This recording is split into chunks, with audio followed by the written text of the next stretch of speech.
மகரிஷிகள். ஆசிரியர் ஆர். கல்யாணி மல்லி. கிருதயுகம் ஆரம்பித்த காலத்திலிருந்து எண்ணிலாத பல மகான்கள், மகரிஷிகள், அவதார புருஷர்கள், பரமாச்சாரியர்கள் ஆகியோரின் உபதேசங்களினாலும் தர்ம நெறி தவறாத மன்னர்களால் ஆட்சி செய்யப்பட்டதாலும் புனிதமடைந்த புண்ணிய பூமி இந்த பாரதம்.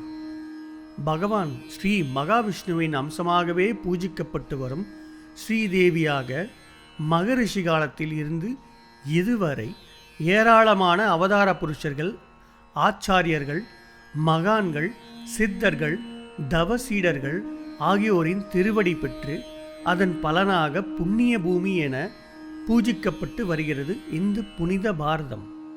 மகரிஷிகளின் வாழ்க்கை சரித்திரமே பாரத நாட்டின் புனித சரித்திரமாகும்.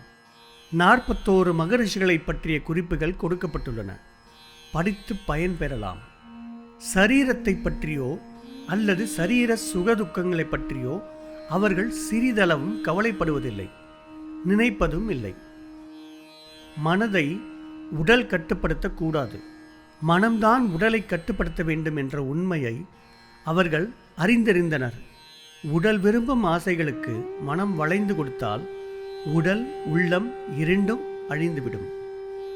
ஆனால் மனம் தான் வைராகியத்துடன் உடலை கட்டுப்படுத்த வேண்டும். ஐம்புலன்களுக்கும் மனம் அடிமையாகி விடக்கூடாது என்பதே மகான்களின் நோக்கம். அவதார புருஷர்களும் ஆத்ம ஞானிகளும் மகரிஷிகளும் பாரதத்தின் பலமாகும்.